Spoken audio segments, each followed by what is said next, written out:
जरा कल्पना कीजिए, इतिहास के सबसे महान, सबसे खूंखार और हथियारों से पूरी तरह से लैस एक योद्धा की।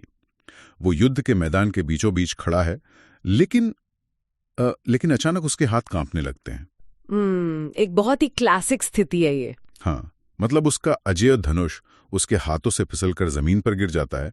युद्ध शुरू होने से पहले ही वो पसीने से तरबतर होकर पूरी तरह से टूटकर घुटनों के बल बैठ जाता है।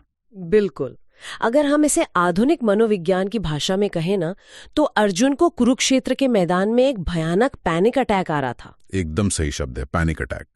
और आज मतलब आप देखिए कि ठीक यही पैनिक अटैक, यही मानसिक लकवा दुनिया भर के लाखों छात्रों को रोज प्रभावित कर रहा है। हाँ, बस फर्क सिर्फ इतना है कि आज का कुरुक्षेत्र कोई खून से सना मैदान नहीं है। बिल्कुल नहीं, बल्कि वो उनके स्कूल की कक्षाएं हैं, वो कोचिंग सेंटर हैं, और सबसे बड़ा हथियार उनके हाथ में मौजूद वो चमकती हुई स्क्रीन है। यह तुलना ना स्थिति की गंभीरता को बहुत सटीक रूप से दर्शाती है। मतलब अर्जुन का वो संकट हथियारों या कौशल की कमी का नहीं था। तो फिर किस बात का था? वो मानसिक स्पष्टता खो देने का संकट था। जब हम आज के युवाओं को देखते हैं, विशेषकर 15 से 24 वर्ष की आयु के छात्रों को, तो स्थिति बिल्कुल वैसी ही नजर आती है। हाँ, मतलब बाहरी तौर पर तो ये तकनीकी रूप से इतिहास की सबसे सुसज्जित पीढ़ी है। बिल्कुल, लेकिन अगर मनोवैज्ञानिक दृष्टिकोण से देखा जाए तो वो अभूतपूर्व मानसिक स्वास्थ्य संकट, भारी एंजाइटी और एक बहुत गहरे पहचान के संकट, यानी जिसे हम आइडेंटिटी क्राइसिस कहते हैं, उसके बीच फंसे हुए हैं। सही बात है।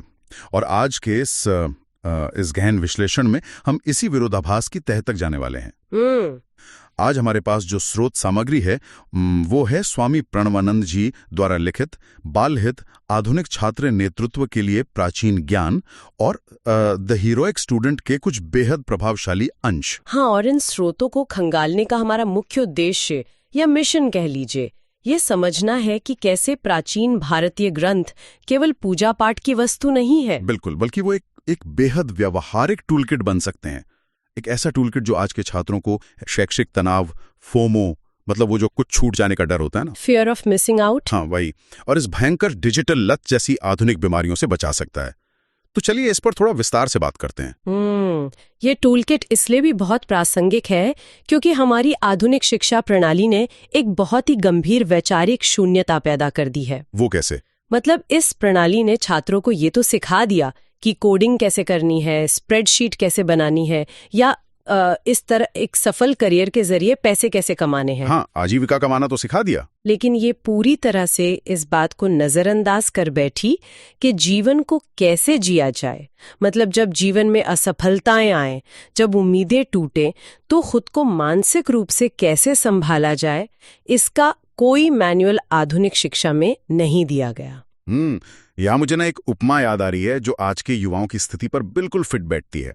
ये स्रोत सामग्री पढ़ते हुए मुझे लगा कि आज का छात्र बिल्कुल एक लेटेस्ट महंगे स्मार्टफोन की तरह है। अच्छा, स्मार्टफोन कैसे? मतलब उसका जो हार्डवेयर है, यानी उसकी शारीरिक क्षमता, उसका IQ, सूचनाओं को ग्रहण करने की उसकी ताकत, वो एकदम टॉप ऑफ द लाइन है। हाँ, बच्चे आज बहुत स्मार्ट हैं। बिल्कुल, लेकिन उसके दिमाग में इतने सारे बैकग्राउंड एप्स एक साथ चल रहे हैं।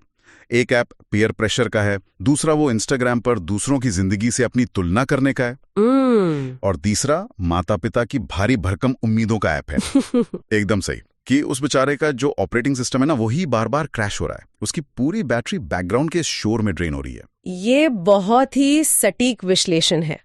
और सबसे दिलचस्प बात यह है कि ऑपरेटिंग सिस्टम क्रैश होने की इस समस्या को अब नीतिगत स्तर पर भी पहचाना जा रहा है। नीतिगत स्तर पर मतलब सरकार के स्तर पर? हाँ, भारत सरकार की जो राष्ट्रीय शिक्षा नीति है, यानी NEP 2020, वो इसी दिशा में एक बड़ा संस्थागत प्रयास है। अरे वाह! NEP 2020 ये स्पष्ट रूप से मानती है कि केवल रटने वाली विद्या अब और काम नहीं आने वाली।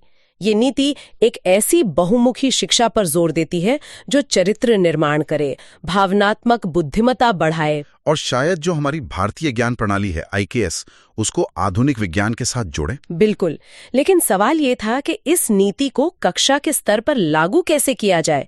स्रोत के अनुसार ओम फाउंडेशन का बाल हित कार्यक्रम इसी NEP 2020 के विजन को जमीन पर उतारने का एक बहुत ही व्यवहारिक सॉफ्टवेयर अपडेट है। Software update? मुझे ये टर्म बहुत पसंद आया। तो चलिए इस सॉफ्टवेयर अपडेट के कोड को डिकोड करते हैं? हाँ बिल्कुल। स्रोत बताता है कि बालहित कार्यक्रम को 4 मुख्य स्तंभों में बांटा गया है। इसे केवल एक सैद्धांतिक विचार की तरह नहीं, बल्कि एक स्ट्रक्चर्ड पाठ्यक्रम की तरह डिजाइन किया गया है। इसका पहला स्तंभ है वीर विद्यार्थी, जो प्रैक्टिकल भगवद गीता पर आधारित है। लेकिन मैं ये समझना चाहता हूं कि गीता का एक श्लोक किसी ऐसे छात्र की कैसे मदद कर सकता है जो इस बात से डरा हुआ है कि अगर उसके ग्रेड अच्छे नहीं आए तो उसका पूरा करियर खत्म हो जाएगा। ये एक बहुत ही वाजिब सवाल है। देखिए, यहाँ वीर विद्यार्थी मॉड्यूल केवल गीता के श्लोकों का अनुवाद नहीं रटाता, तो फिर क्या करता है? बल्कि ये कर्मयोग के तंत्रिका विज्ञान यानी न्यूरोसाइंस और मनोविज्ञान पर काम करता है। आधुनिक छात्र के तनाव का जो सबसे बड़ा कारण है वो ये है कि उसने अपनी सेल्फ वर्थ यानी अपने आत्मसम्मान को सीधे तौर पर अपने परीक्षा परिणामों या सोशल मीडिया के लाइक्स के साथ जोड़ लिया है। हाँ यार, ये तो बहुत आम बात है आजकल। तो कर्मयोग ये सिखाता है कि व्यक्ति का नियंत्रण केवल उसके कर्म पर है, एक्शन पर है, उसके परिणाम या आउटकम पर नहीं। जब कोई छात्र सिद्धांत को अपने जीवन में उतारता है तो इसके दिमाग का वो हिस्सा शांत होने लगता है जो लगातार भविष्य की चिंताओं को लेकर पैनिक पैदा करता है। मतलब वो जो एंग्जाइटी वाला लूप है वो टूट जाता है। एकदम सही।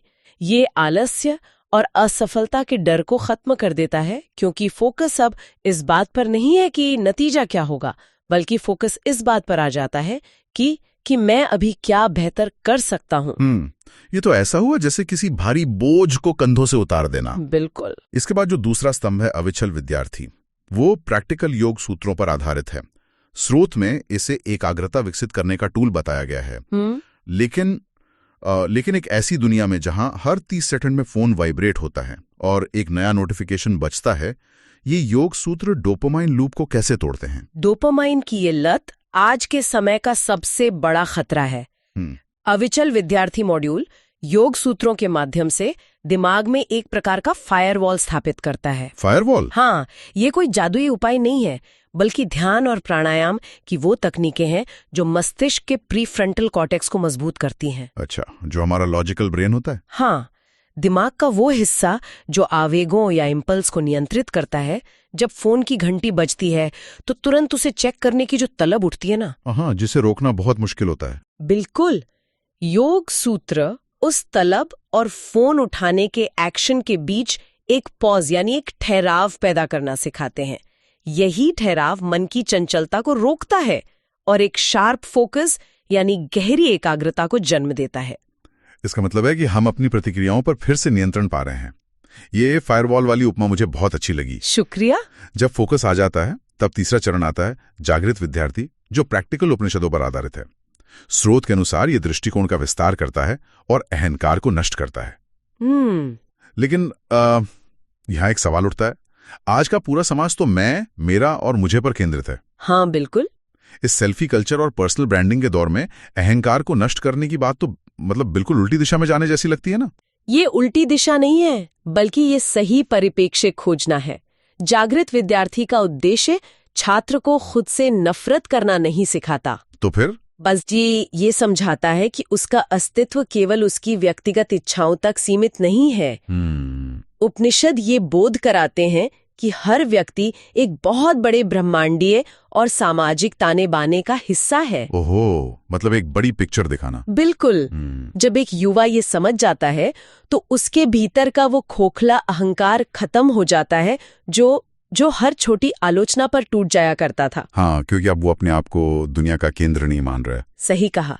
ये आत्मज्ञान उसे एक अजीब सी स्वतंत्रता देता है, जहां उसे दुनिया के सामने लगातार खुद को साबित करने की कोई जरूरत महसूस नहीं होती। और यही स्वतंत्रता उसे चौथे और अंतिम स्तंभ की ओर ले जाती है, लक्ष्यनिष्ठ विद्यार्थी।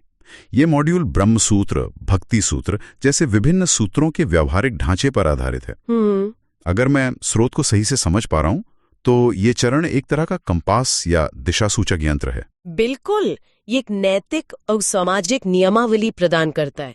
देखिए, शिक्षा का अंतिम उद्देश्य केवल एक स्मार्ट मशीन तैयार करना नहीं है। सही बात है। अगर कोई छात्र केवल अकादमिक रूप से उत्कृष्ट है लेकिन उसमें नैतिकता नहीं है, तो वो समाज के लिए एक कुशल खतरा भी बन सकता है। हाँ, एक पढ़ा लिखा क्रिमिनल भी तो हो सकता है। एकदम सही। लक्ष्यनिष्ठ विद्यार्थी ये सुनिश्चित करता है कि जब ये युवा दुनिया में एक पेशेवर या नेता के रूप में कदम रखे तो उसके पास सही और गलत के बीच फर्क करने का एक बहुत ही मजबूत आंतरिक ढांचा हो। वो केवल लाभ के लिए काम ना करे बल्कि समाज के प्रति अपनी जिम्मेदारी को भी समझे। ये चारों स्तंभ, वीर, अविचल, जागरूक और लक्ष्यनिष्ठ, मतलब सिद्धांत रूप में तो बहुत ही शानदार लगते हैं। एक आदर्श ऑपरेटिंग सिस्टम का ब्लूप्रिंट है। बिल्कुल है। लेकिन मुझे यहाँ एक बहुत बड़ा व्यावहारिक संदेह है। बताइए। मान लीजिए एक 15 या 18 साल का छात्र है जिसकी कल सुबह एक बहुत ही महत्वपूर्ण फिजिक्स की परीक्षा है और वो रात को 2 बजे पैनिक कर रहा है कि वो फेल हो जाएगा। उसकी सांसें तेज चल रही हैं। ऐसे संकट के समय में क्या उसे उपनिषदों का ज्ञान या प्रमाण देना उसका हार्ट रेट कम करेगा? मतलब क्या ये सब बातें किसी आपातकालीन स्थिति में काम आ सकती हैं या ये केवल लाइब्रेरी में शांति से बैठकर पढ़ने वाली बातें हैं? ये संदेह बहुत ही स्वाभाविक है और किसी भी सिद्धांत की असली परीक्षा इसी बात में होती है कि वो संकट के समय काम आता है या नहीं। बिल्कुल। स्रोत सामग्री में स्वामी जी ने भी इस बात को बहुत गहराई से समझा है। यही कारण है कि ये पाठ्यक्रम केवल कुछ दार्शनिक सिद्धांतों की सूची नहीं है। इसे लागू करने के लिए आधुनिक मनोविज्ञान और प्राचीन शिक्षण पद्धति का एक संगम तैयार किया गया है जिसे प्रमाण दृष्टांत साधना कहा जाता है। प्रमाण दृष्टांत साधना। चलिए इसे थोड़ा बारीकी से समझते हैं। ये कैसे काम करता है? क्या ये उस रात के 2 बजे वाले पैनिक अटैक को रोक सकता है? बिल्कुल रोक सकता है, लेकिन इसकी शुरुआत रात के 2 बजे नहीं होती। अच्छा, तो कब होती है? ये एक तैयारी है। इस ढांचे को ऐसे समझे, प्रमाण वो मूल सिद्धांत है, जैसे कि गीता का निष्काम कर्म। अब एक परेशान किशोर के लिए ये बहुत भारी लग सकता है। हाँ, वो कहेगा कि ये क्या संस्कृत पढ़ा रहे हो मुझे। बिल्कुल, इसलिए तुरंत आता है दृष्टांत, यानी एक ऐसी ऐतिहासिक या पौराणिक कहानी जो उस सिद्धांत को उसके स्तर पर जाकर समझाए, जिससे वो भावनात्मक रूप से जुड़ सके। कहानी के जरिए कनेक्ट करना। हाँ, लेकिन जो चीज इसे पूरी तरह से बदल देती है वो है तीसरा कदम, साधना। साधना कोई जंगल में जाकर आंखें बंद करके बैठने का नाम नहीं है। तो आधुनिक संदर्भ में साधना क्या है? इस पाठ्यक्रम में साधना का मतलब है एक मापने योग्य साप्ताहिक व्यवहारिक कार्य। ये एक एक्शन प्लान है। तो अगर हम अपनी पुरानी उपमा पर वापस लौटें तो ये जो साधना है वो दिमाग की कैश मेमोरी को क्लियर करने जैसा है। ये एकदम सटीक तुलना है। साधना उस सिस्टम के ओवरलोड को कम करती है। स्रोत में शैक्षणिक तनाव से निपटने के लिए एक बहुत ही स्पष्ट स्टेप बाय स्टेप गाइड दी गई है। तो पहला स्टेप क्या है? पहला कदम नजरिया बदलना है। अक्सर छात्र पढ़ाई को या किसी मोटी किताब को एक बोझ या दुश्मन मान लेते हैं। हाँ, ऐसा लगता है कि कोई सजा मिल रही है। बिल्कुल। बालहित पाठ्यक्रम उन्हें समझाता है कि ये किताब कोई मुसीबत नहीं है, बल्कि ये वर्तमान में उनका स्वधर्म है। स्वधर्म मतलब उनकी ड्यूटी है। हाँ, जब किसी काम को कर्तव्य मान लिया जाता है तो उसके प्रति जो चिड़चिड़ाहट होती है ना, वो कम हो जाती है। और दूसरा कदम, जैसा कि स्रोत में बताया गया है, वो है परिणामों से मुक्ति। बिल्कुल। ये तो एक तरह से दिमाग को हैक करने जैसा है। मतलब छात्र को ये बताया जाता है कि तुम्हारे हाथ में केवल मेहनत करना है। एग्जामिनर क्या नंबर देगा ये तुम्हारे नियंत्रण में नहीं है। और जैसे ही ये बात दिमाग में बैठती है, वो जो अगर मगर का तनाव है कि अगर फेल हो गया तो क्या होगा, वो गायब हो जाता है। सच में ये बहुत पावरफुल है। इसके साथ ही ना एक और बहुत ही अहम पहलू है जिस पे ये टूलकिट जोर देती है, वो है शारीरिक और मानसिक संबंध। कोई भी दर्शन शास्त्र तब तक काम नहीं कर सकता जब तक कि जीव विज्ञान उसका साथ ना दे। जीव विज्ञान मतलब बायोलॉजी। ये बहुत ही दिलचस्प बिंदु है। अक्सर आध्यात्म और बायोलॉजी को हम अलग अलग खांचों में रखकर देखते हैं। स्रोत इस संबंध को कैसे जोड़ता है? स्रोत बहुत ही स्पष्ट रूप से बताता है कि बौद्धिक उत्कृष्टता का सीधा संबंध हमारे शरीर से है। अगर किसी छात्र का आहार सात्विक नहीं है, मतलब वो भारी, तला भुना या जंक फूड खा रहा है और उसकी नींद पूरी नहीं हो रही है, तो उसका नर्वस सिस्टम हमेशा फाइट और फ्लाइट मोड में रहेगा। मतलब उसका शरीर हमेशा एक खतरे का अनुभव करता रहेगा। बिल्कुल। ऐसे में उसे चाहे जितना भी उपदेश दे दिया जाए, उसका मन शांत नहीं हो सकता। टूलकिट सिखाती है कि हल्का और संतुलित आहार, पर्याप्त नींद और नियमित शारीरिक गतिविधि उस जैविक आधार को तैयार करते हैं जिस पर एक मजबूत मन का निर्माण होता है। वाह। जब ये जैविक और मानसिक संतुलन बनता है, तभी एक छात्र जीवन की बड़ी विफलताओं, परीक्षा में कम नंबर आने या यहाँ तक कि किसी गहरे भावनात्मक झटके जैसे कि किसी रिश्ते के टूटने को भी बिना अपना मानसिक संतुलन खोए सह सकता है। ये वास्तव में एक सुपर पावर है। मतलब आपको इस शांति को पाने के लिए हिमालय जाने की जरूरत नहीं है। बिल्कुल नहीं। स्रोत में ये साफ लिखा है कि छात्रों को एक शोरगुल वाली, रसायनों की गंध से भरी प्रयोगशाला में या एक भारी भीड़ वाले क्लासरूम में बैठकर भी अपने भीतर वो जंगल जैसी परम शांति और स्थिरता खोजना सिखाया जाता है। ये बाहरी शोर के बीच आंतरिक मौन खोजना है। लेकिन इस पूरी प्रक्रिया का एक संस्थागत पहलू भी है। हाँ, वो बहुत जरूरी है। कॉलेजों में इसे व्यापक पैमाने पर लागू किया जा सकता है। क्या ओम फाउंडेशन ने इसके लिए कोई व्यवहारिक रोडमैप दिया है या ये केवल एक सुझाव मात्र है? नहीं, ये केवल सुझाव नहीं है। ओम फाउंडेशन ने इसके लिए एक बहुत ही गतिशील और ठोस रूपरेखा तैयार की है। अच्छा। सबसे महत्वपूर्ण बात यह है कि ये कार्यक्रम हवा में काम नहीं करता। इसे NEP 2020 की क्रेडिट आवश्यकताओं के साथ पूरी तरह से अलाइन किया गया है। मतलब इसे मुख्य धारा की शिक्षा का हिस्सा बनाया जा सकता है? बिल्कुल। इसका सीधा सा मतलब ये है कि विश्वविद्यालय और हाई स्कूल इन मॉड्यूल्स को बाहर से आए किसी अतिरिक्त बोझ के रूप में नहीं, बल्कि अपने आधिकारिक पाठ्यक्रम में मूल्यवर्धित पाठ्यक्रम या जीवन कौशल मॉड्यूल के रूप में शामिल कर सकते हैं। लेकिन मुझे यहाँ एक खतरा नजर आता है। कैसा खतरा? संस्कृत की श्लोक लिख रहा है और पीछे बैठे बच्चे ऊँघ रहे हैं। हाँ, ये डर तो रहता है। अगर ऐसा हुआ तो इस पूरे टूलकिट का उद्देश्य ही नष्ट हो जाएगा। आप बिल्कुल सही कह रहे हैं और इस खतरे को बहुत अच्छी तरह से समझा गया है। इसीलिए स्रोत ये स्पष्ट करता है कि बाल हित कार्यक्रम में निष्क्रिय व्याख्यानों के लिए कोई जगह नहीं है।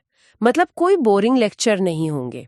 इसे पढ़ाने के लिए कोई सामान्य शिक्षक नहीं होंगे, बल्कि विशेष रूप से प्रशिक्षित मार्गदर्शक होंगे। अच्छा, प्रशिक्षित मार्गदर्शक? हाँ, ये ऐसे लोग होंगे जो केवल पारंपरिक वेदांत के श्लोकों को ही नहीं जानते, बल्कि आधुनिक युवा मनोविज्ञान को गहराई से समझते हैं। वे जानते हैं कि एक किशोर के दिमाग में क्या उथल-पुथल चल रही है। तो फिर शिक्षा का तरीका क्या होगा? मतलब क्लासरूम कैसा दिखेगा? ये एक 2-वे कम्युनिकेशन होगा। शिक्षा का माध्यम इंटरैक्टिव कार्यशालाएं, अध्ययन चक्र और आधुनिक डिजिटल मॉड्यूल्स होंगे। वाओ। यहाँ छात्र केवल बैठकर सुनेंगे नहीं, बल्कि अपने रोजमर्रा के संघर्षों, अपनी चिंताओं को सामने रखेंगे और प्राचीन ज्ञान के ढांचे का उपयोग करके खुद उनके समाधान खोजेंगे। ये एक बहुत ही सशक्त दृष्टिकोण है। ये उन्हें परिस्थितियों का केवल शिकार बने रहने से रोकता है। बिल्कुल। स्रोत में एक पंक्ति है जो मुझे बहुत प्रभावित करती है। उसमें लिखा है कि इस पूरे कार्यक्रम का अंतिम लक्ष्य निष्क्रिय विद्वान बनाना नहीं है, बल्कि सक्रिय वीर तैयार करना है। और सक्रिय वीर होने का मतलब केवल परीक्षाओं में अव्वल आना नहीं है। तो क्या है? इसका अर्थ है एक ऐसा युवा जिसमें नैतिक साहस हो, जो भ्रष्टाचार या गुंडागर्दी को देखकर चुपचाप आंखें न फेर ले, जो उस टॉक्सिक पेयर प्रेशर यानी जहरीले सहपाठी दबाव को सीधा खारिज कर सके जो उसे गलत रास्ते पर ले जाने की कोशिश करता है। जब किसी छात्र के भीतर इस स्तर की मानसिक मजबूती आ जाती है ना, तो वो अपने आसपास की परिस्थितियों का मोहताज नहीं रहता। हाँ, वो अपनी नियति का खुद निर्माता बन जाता है। शिकार से निर्माता तक का ये सफर ही इस पूरे टूलकिट का असली सार है। एकदम सही। अगर हम आज के इस विस्तृत विश्लेषण को समेटें तो ये स्पष्ट होता है कि बाल हित का ये 4 भाग का कार्यक्रम वीर, अविचल, जागृत और लक्ष्यनिष्ठ एक बहुत ही व्यापक समाधान है। ये केवल एक बैंडेड नहीं है जो बाहरी चोट को छुपा ले, बल्कि ये उस क्रैश हो रहे ऑपरेटिंग सिस्टम का एक पूरा ओवरहॉल है। ये युवाओं को नैतिक रूप से सुदृढ़ बनाता है ताकि वे सही फैसले ले सकें, शारीरिक रूप से स्वस्थ बनाता है और मानसिक रूप से इतना अभेद्य बना देता है कि दुनिया का कोई भी शोर उन्हें विचलित ना कर सके। बिल्कुल। यीशु के उस महावाक्य उत्तिष्ठत जागृत प्राप्य वरान्य बोधत, यानी उठो, जागो और तब तक मत रुको जब तक लक्ष्य की प्राप्ति न हो जाए, का एकदम आधुनिक वैज्ञानिक और व्यवहारिक क्रियान्वयन है। बिल्कुल। और इस पूरी चर्चा के बाद ना एक ऐसा विचार सामने आता है जो इन प्राचीन स्रोतों के दूरगामी प्रभाव को आज की सबसे बड़ी तकनीकी समस्या से जोड़ता है। वो क्या है? ये सोचने वाली बात है कि आज की डिजिटल दुनिया का पूरा अर्थशास्त्र इसी बात पर टिका है कि कैसे मानवीय ध्यान को भटकाकर उसे बेचा जाए। Attention economy. हाँ, दुनिया की सबसे बड़ी $1 ट्रिलियन की कंपनियां ऐसे एल्गोरिदम बना रही हैं जिनका एकमात्र लक्ष्य युवाओं को अपनी स्क्रीन से चिपकाए रखना है। बिल्कुल, वो तो चाहती यही है। ऐसे में यदि बालहित जैसी ये टूलकिट एक पूरी पीढ़ी को चुपचाप बैठने, बिना किसी स्क्रीन के अपने विचारों के साथ रहने और अपने मन पर विजय प्राप्त करने की शक्ति दे देती है, तो ये केवल तनाव कम करने का एक तरीका नहीं रह जाता। तो ये क्या बन जाता है? यह एक तरह की एल्गोरिदम से इम्यूनिटी, यानी एक अभेद्य प्रतिरोधक क्षमता बन जाती है। बाप रे, ये तो एक बहुत ही गहरा विचार है। मतलब अगर एक पूरी पीढ़ी अपने ध्यान और इच्छा शक्ति की पूरी तरह से स्वामी बन जाए, तो उन्हें इस अटेंशन इकोनॉमी द्वारा मैनिपुलेट करना या भटकाना असंभव हो जाएगा। बिल्कुल, ये कोई छोटी बात नहीं है। ये सोचने बेहद दिलचस्प है कि जब तकनीक के सबसे बड़े उपभोक्ता यानी हमारे युवा पूरी तरह से आत्मनियंत्रित हो जाएंगे और वे बाहरी शोर के बजाय अपनी आंतरिक शांति से संचालित होंगे, तब उन मल्टी बिलियन डॉलर कंपनियों का क्या होगा जो उनकी व्याकुलता पर पनपती हैं। ये तो पूरा गेम ही पलट देगा। शायद 21वीं सदी का सबसे बड़ा विद्रोह सड़कों पर नहीं होगा, बल्कि वह एक शांत कमरे में बैठे उस युवा के मन में होगा जो ये तय करेगा कि उसका ध्यान कहाँ जाना चाहिए। वाओ, यह निश्चित रूप से एक ऐसा विचार है जिस पर हम सभी को बहुत गहराई से सोचना चाहिए कि क्या हम अपनी आने वाली पीढ़ी को दुनिया की सबसे बड़ी सुपर पावर यानी अपने ही मन का स्वामी होने की शक्ति दे रहे हैं। इसी एक गहरे और विचारोत्तेजक सवाल के साथ हम आज के इस गहन विश्लेषण को यहीं विराम देते हैं। ज्ञान के शानदार सफर में जुड़ने के लिए बहुत बहुत धन्यवाद।